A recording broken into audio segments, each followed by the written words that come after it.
Hello students, welcome everyone. So बेटा आज हम क्लास 10th का चैप्टर नंबर 6 ट्रायंगल से स्टार्ट करने वाले हैं। बेटा क्लास 9th में भी हमारे पास एक चैप्टर था ट्रायंगल्स, जिसमें हमने कॉन्ग्रुएंसी टॉपिक कवर किया था। ठीक है, यहाँ पर हम क्या पढ़ने वाले हैं? सिमिलैरिटी। सिमिलैरिटी इसके अंदर मेन रूप से टॉपिक मिलेगा हमें, उसको हम कवर करेंगे। तो बेटा सिमिलैरिटी और कॉन्ग्रुएंसी में क्या डिफरेंस है और क्या इक्वलिटी है, इन सब चीज़ों को समझेंगे। सबसे पहले कॉन्ग्रुएंसी रिकॉल करते हैं, उसके बाद सिमिलैरिटी से इसको रिलेट करने की कोशिश करेंगे। तो बेटा याद करो कॉन्ग्रुएंसी क्या थी। Two congruent figures have the same shape and the same size. मतलब दो फिगर्स को कॉन्ग्रुएंट हम तब बोल सकते थे जब उनकी सेम शेप हो एंड सेम साइज भी हो। ठीक है, तब हम उसको बोल सकते थे। देखो जैसे हमने बेटा यहाँ पर काफी सारे सर्कल्स बनाए हुए हैं, तो फिगर ए और फिगर बी को देखो, दोनों आपको इक्वल लग रहे होंगे। ठीक है, इसको आप कंसिडर कर सकते हैं, इसकी रेडियस भी आर है और इसकी रेडियस भी आर है। ठीक है, मतलब डिफरेंट नहीं है, सेम ही रेडियस है, इसको आप इस तरीके से कंसिडर करना। तो बेटा इन दोनों सर्कल्स को हम क्या बोलेंगे? कॉन्ग्रुएंट। हमने क्लास 9th में पढ़ा भी था, two circles are congruent if their radii are equal. पढ़ा था कि नहीं? एक थ्योरम भी थी हमारे पास, या फिर इसका कन्वर्स भी था एक, if two circles having same radii then the two circles are congruent. ठीक है, क्यों होता था बेटा? क्योंकि रेडियाई अगर सेम होगी तो एरिया भी इक्वल मिलेगा, और इससे हमें मिल जाता था सेम साइज। ठीक है, एरिया का मतलब सेम साइज हमें मिल जाता था। अब शेप तो इक्वल है ही। शेप क्या है बेटा? दोनों सर्कल्स है। सो बेटा दोनों चीजें हमें यहाँ पर मिल जाती थी, सेम शेप भी और सेम साइज भी। ठीक है, अब बात पढ़ लेते हैं बेटा सिमिलरिटी में। Two similar figures have the same shape but not necessarily the same size. तो बेटा इसमें लिखा हुआ है शेप तो सेम ही चाहिए हमें। ठीक है, देखो ऊपर पढ़ो, ऊपर भी क्या था? Two congruent figures have the same shape. तो बेटा शेप तो हमारे पास सेम ही है दोनों में। ठीक है, दोनों जगह शेप सेम जी चाहिए, बट यहाँ पर दिखा हुआ है कॉन्ग्रुएंट फिगर में साइज भी सेम ही चाहिए था, और यहाँ पर साइज डिफरेंट हो सकता है। नॉट नेसेसरी मतलब अगर इक्वल हो तो भी कोई दिक्कत नहीं है, बट कोई जरूरी नहीं है हमें। ठीक है, हमारे लिए ये कोई जरूरी नेसेसरी कंडीशन नहीं है कि साइज भी सेम होना चाहिए सिमिलर होने के लिए। अगर होगा तो भी हमें कोई प्रॉब्लम नहीं है। बेटा फिगर सी और फिगर डी को देखो, इसकी रेडियस लेट सपोज आर है, तो इसकी रेडियस आपको दिख रही है कहीं ना कहीं डिफरेंस है ना? बड़ी रेडियस है तो मैं मान लेता हूँ आर डैश। तो बेटा शेप तो सेम है, सर्कल्स हैं दोनों, बट साइज सेम नहीं है। तो क्या इन दोनों को हम क्या बोलने वाले हैं? सिमिलर बोलेंगे कि नहीं? सिमिलर बोलेंगे, जी हाँ, इनको दोनों को सिमिलर बोलेंगे। बेटा ऊपर देखो, दोनों सर्कल्स हमारे कॉन्ग्रुएंट थे। कौन से? ए फिगर में और बी फिगर में दोनों सर्कल्स कॉन्ग्रुएंट थे। तो इनकी कंडीशन क्या थी? सेम शेप होनी चाहिए और सेम साइज होना चाहिए। दोनों कंडीशंस फुलफिल हो रही हैं। दूसरे में आ जाते हैं सिमिलर फिगर्स में, सेम शेप होनी चाहिए। तो बेटा शेप तो अब भी सेम है। बात करते हैं साइज। नॉट नेसेसरली इसका मतलब अगर होगा तब भी कोई प्रॉब्लम नहीं है। तो बेटा हम कह सकते हैं कि figure A and B are both congruent as well as similar. Congruent as well as similar. ठीक है बेटा, इस बात को समझ गए? क्योंकि इसमें दो सिमिलरिटी की दोनों कंडीशन फुलफिल हुई कि नहीं? भाई शेप भी सेम है और साइज भी सेम हो तब भी कोई प्रॉब्लम नहीं है, नहीं हो तो भी कोई दिक्कत नहीं है। तो सेम इसमें था साइज, तो हमने बोल दिया ठीक है, डन है, सारी चीजें हमारी कंडीशंस फुलफिल हो रही हैं। दूसरी कंडीशन सी और डी में देख लेते हैं। बेटा शेप तो सेम थी, सर्कल्स ही थे, बट साइज सेम नहीं था, तब भी हमारे लिए सिमिलरिटी वाला क्राइटेरिया पूरा हुआ। बट ये क्या नहीं है? दोनों के दोनों क्या नहीं है बेटा?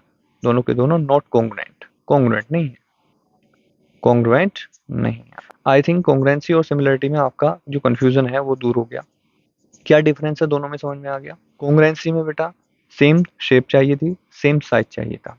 सिमिलरिटी में सेम शेप तो चाहिए बट साइज सेम हो, इस बात की हमें बिल्कुल जरूरत नहीं है। अगर नहीं भी होगा तब भी काम चल जाएगा, और होगा तब भी काम चल जाएगा, वो नेसेसरी कंडीशन नहीं है। तो बेटा इससे हमारे पास एक कंक्लूजन निकल करके आया कि ऑल सर्कल्स आर सिमिलर, क्योंकि साइज डिफरेंट हो सकता है बट शेप तो सेम ही रही, सारे के सारे सर्कल्स ही रहे, साइज भले से ही उनका बड़ा छोटा हो गया हो। तो यानी कि हम कह सकते हैं बेटा all circles are similar. Sorry, अब बेटा क्वेश्चन पुट अप होता है, what about all the squares? क्या all the squares are also similar? तो yes, all the squares are also similar, क्योंकि शेप सेम होगी, साइज सेम हो, उस बात से कोई प्रॉब्लम नहीं है। ठीक है, what about all the equilateral triangles? So बेटा all the equilateral triangles are also similar. ठीक है, डन है हमारे पास। All the squares are similar, all the triangles are similar, all the circles are similar. तो इन बातों को ध्यान में रखना आपने। बेटा इस बात को ध्यान रखना, ट्रायंगल्स के केस में केवल इक्विलेटरल ट्रायंगल्स ही सिमिलर होंगे हमारे, आइसोसेलेस ट्रायंगल्स और स्केलर ट्रायंगल्स सिमिलर नहीं होते। ठीक है, ऐसे स्क्वायर्स के केस में भी स्क्वायर्स ही सिमिलर हैं, रेक्टेंगल सिमिलर नहीं है। तो बेटा चलते हैं नेक्स्ट स्लाइड पर। लिखा हुआ है we can say that all the congruent figures are similar but the similar figures need not to be congruent. बेटा पीछे आते हैं, देखो हमने देखा था ऊपर वाले दो सर्कल्स हमारे कॉन्ग्रुएंट भी थे और सिमिलर भी थे, यानी कि all the congruent figures are similar. नीचे वाले दोनों सर्कल्स में हमने देखा बेटा ये सिमिलर थे बट कॉन्ग्रुएंट नहीं थे, यानी कि सिमिलर फिगर्स होने के लिए कॉन्ग्रुएंट होना जरूरी नहीं है। ठीक है, सिमिलर फिगर होने के लिए कॉन्ग्रुएंट होना जरूरी नहीं है, कॉन्ग्रुएंट होंगे तब भी सिमिलर है और नहीं है तब भी चांस बन जाते हैं कि वो सिमिलर हों। कब? शेप अगर सेम है हमारी तब। ठीक है, तो बेटा इस बात को ध्यान रखना, we can say that all the congruent figures are similar but the similar figures need not to be congruent, मतलब सिमिलर फिगर्स को जरूरी नहीं है कि वो कॉन्ग्रुएंट हो। तो बेटा ये मैंने डायग्राम बनाया हुआ है। बेटा अगर कोई भी दो फिगर है हमारे पास, उनकी सेम शेप है और सेम साइज है, तो वो कॉन्ग्रुएंट फिगर्स भी होती हैं और सिमिलर फिगर्स भी होती हैं। नीचे वाला केस इसको देखो ध्यान से, अगर सेम शेप है बट नॉट सेम साइज, तो उस कंडीशन में केवल सिमिलर होती है, ना कि कॉन्ग्रुएंट भी। ठीक है, तो इस डायग्राम से आप समझ सकते हैं, आप भी अपनी नोटबुक में इस तरीके का नोट्स बना सकते हैं। नेक्स्ट स्लाइड पर चलते हैं बेटा। Two polygons of the same number of the sides are similar if their corresponding angles are equal. Second condition है their corresponding sides are in the same ratio या फिर proportion जिसको बोल देते हैं। तो बेटा ये वर्ड यहाँ पर जो लिखा हुआ है सेम नंबर ऑफ साइड्स, इस पर ध्यान देना। कोई भी दो पॉलीगन, पॉलीगन मीन्स जितने भी ये रेक्टेंगल, मतलब पॉलीगन्स मतलब पोली साइड्स वाले, बहुत सारी साइड्स वाले। ठीक है, तो बेटा पॉलीगन हम उनको बोलते हैं जिसकी काफी सारी साइड्स होती हैं, और we can say with the 3 और मोर साइड्स। ओके, तो बेटा अगर नंबर ऑफ साइड्स 3 हैं, यानी कि अगर नंबर ऑफ साइड्स 3 हैं तभी तो हमारे पास दो ट्रायंगल्स बनेंगे, यस और नो। अगर बेटा नंबर ऑफ साइड हमारी डिफरेंट हो जाएंगी तो एक ट्रायंगल और एक रेक्टेंगल बनने के भी चांसेस हैं। अब देखो, अब अगर इस तरीके से सेम नंबर ऑफ साइड्स नहीं होता तो ये ट्रायंगल है, क्या है बेटा? ट्रायंगल। और ये रेक्टेंगल है, आपको रेक्टेंगल जैसा दिख रहा है, मतलब सपोज कर सकते हैं कि ये रेक्टेंगल है। तो यहाँ पर सेम शेप कहाँ पर रह गई? जो कंडीशन चाहिए थे हमें सिमिलरिटी के लिए कि सेम शेप होनी चाहिए, वो तो फिलफिल नहीं हुई। ठीक है, तो इस वजह से सेम नंबर ऑफ साइड्स हमें चाहिए होती है। तो बेटा यहाँ पर लिखा हुआ है सेम नंबर ऑफ साइड्स अगर किसी दो पॉलीगन्स की हैं तो उनके कोरोस्पोंडिंग एंगल्स इक्वल होते हैं और करस्पॉन्डिंग साइड्स का रेशियो सेम होता है। ठीक है, याद रखोगे इन बातों को। रेशियो अभी समझाऊंगा कि क्या बोलना चाह रहा हूं मैं। नेक्स्ट स्लाइड पर चलते हैं। तो बेटा इतनी चीजों से अभी आप एक्सरसाइज 6.1 कंप्लीट कर सकते हैं। पढ़ते हैं क्वेश्चन को। Fill in the blanks using the correct word given in the brackets. तो बेटा ब्रैकेट्स में हमें वर्ड गिवन है, उनको हम चूज करेंगे। फर्स्ट पार्ट है all the circles are congruent या फिर सिमिलर। बेटा all the circles are not congruent but similar. तो बेटा हमारे पास आंसर क्या होने वाला है यहाँ पर? सिमिलर। इसको मैं ब्लैक पेन से फिल करता हूँ या फिर रेड पेन से फिल करते हैं, चलो है ना, रेड दिख जाएगा इस पर। तो बेटा यहाँ पर क्या हो जाएगा हमारा? Similar. Okay, just wait a minute. Yes, similar. Got it now? Next, all the squares are similar or congruent. तो बेटा again your answer should be similar. देखो मैंने सारी चीजें आपको इंट्रोडक्शन में बता चुका हूँ। Third part, all triangles are, मतलब किस टाइप के ट्रायंगल्स आर सिमिलर होते हैं? तो आइसोसेलेस या फिर इक्विलेटरल? तो आइसोसेलेस तो नहीं होते, मैंने आपको बताया था, ओनली इक्विलेटरल। बेटा ओनली इक्विलेटरल यहाँ पर होते हैं, इक्विलेटरल। ओके, इक्विलेटरल टाइप के। तो लिखने से बेटर मैं टिक लगा देता हूँ इधर, है ना। So all the circles are similar, all the squares are similar, all equilateral triangles are similar. Okay, now two polygons of the same number of the sides are similar if their corresponding angles are, क्या होने चाहिए? corresponding angles are equal and their corresponding sides are proportion in the proportional। Okay, sides proportional में होने चाहिए, यानी कि same ratio में होने चाहिए, और बेटा एंगल्स इक्वल होने चाहिए। याद रखो, एंगल्स इक्वल, साइड्स प्रोपोर्शन में। सिमिलरिटी में यही होता है। कॉन्ग्रुएंसी में क्या होता था बेटा? एंगल्स भी सेम होते थे, यानी कि एंगल्स भी इक्वल चाहिए होते थे और साइड्स भी इक्वल चाहिए होती थी। ठीक, मैं यहाँ पर बना देता हूँ बेटा, यहाँ पर लिख देता हूँ कॉन्ग्रुएंस में क्या होता था। अच्छा, पीछे वाली स्लाइड्स पर ही चलते हैं, वहीं पर मेंशन करते हैं। यहाँ पर लिख देता हूँ मैं, कॉन्ग्रुएंट फिगर्स कब होती हैं बेटा? कॉन्ग्रुएंट फिगर्स तब होती हैं जब एंगल्स आर इक्वल एंगल्स का मतलब कोरोस्पोंडिंग एंगल्स। ओके, पूरा लिखेंगे इसको। कोरोस्पोंडिंग का मतलब भी बताऊंगा बेटा क्या मतलब होता है। Corresponding angles are equal. Okay, और दूसरी कंडीशन क्या थी? Corresponding sides are also equal. Corresponding sides are also equal. तो बेटा दोनों कंडीशन चाहिए होती थी किसमें? कोंग्रुएंट में। ठीक है, जब कोंग्रुएंट फिगर्स होती थी। तो इसको मैं थोड़ा सा लिख देता हूँ, टू कोंग्रुएंट फिगर्स है ना, इसको अच्छे तरीके से लिख देते हैं, टू कोंग्रुएंट फिगर्स। टू कोंग्रुएंट फिगर्स, तो कोई भी अगर दो कोंग्रुएंट फिगर्स हमारे पास, तो उनके पास ये दोनों चीजें जरूरी होती हैं। टू सिमिलर फिगर का लिख देते हैं बेटा, टू सिमिलर फिगर्स।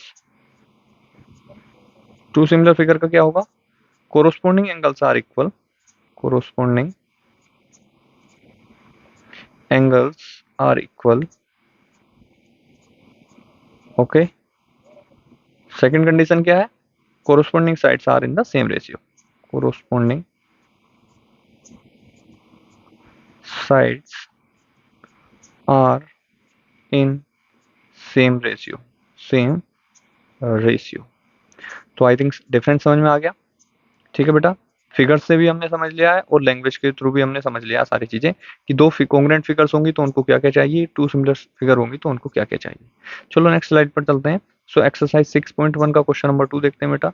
हम लिखा हुआ है, give two different examples of pair of similar figures. तो सिमिलर फिगर्स का पहले हम एग्जांपल यहाँ पर लिख देते हैं बेटा।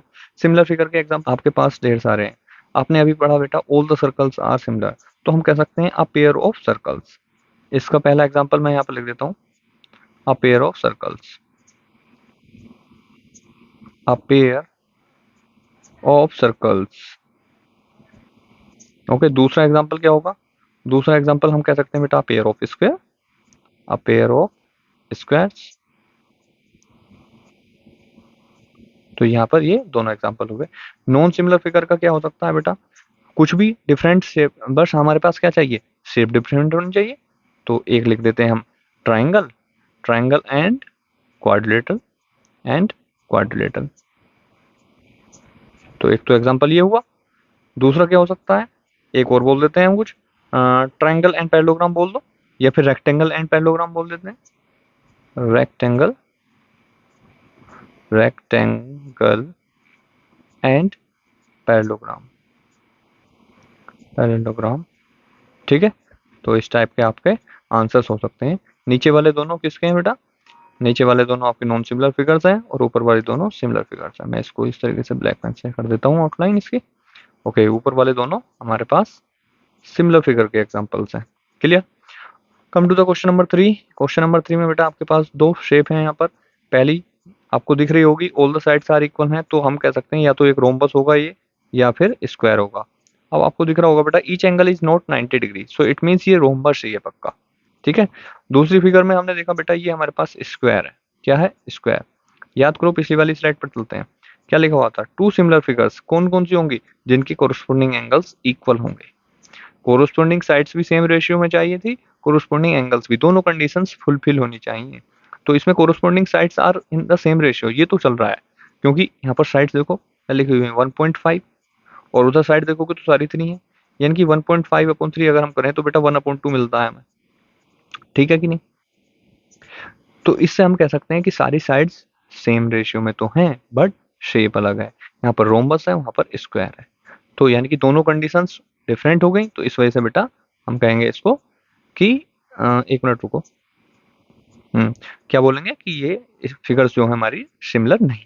बेटा नेक्स्ट वीडियो में कवर करेंगे ट्रायंगल्स की सिमिलरिटी, कि दो ट्रायंगल्स को सिमिलर कब बोलेंगे। वैसे तो हम सीख गए कोई भी पॉलीगन्स होंगे जिनकी सेम नंबर ऑफ साइड्स होंगे उनको हम सिमिलर तब बोलेंगे जब उनके कोरोस्पोंडिंग एंगल्स इक्वल होंगे और all the corresponding sides will be in the same ratio या फिर सेम प्रोपोर्शन। तो बेटा सीखते हैं नेक्स्ट वीडियो में किस तरीके से हम ट्रायंगल्स के साथ डील करेंगे।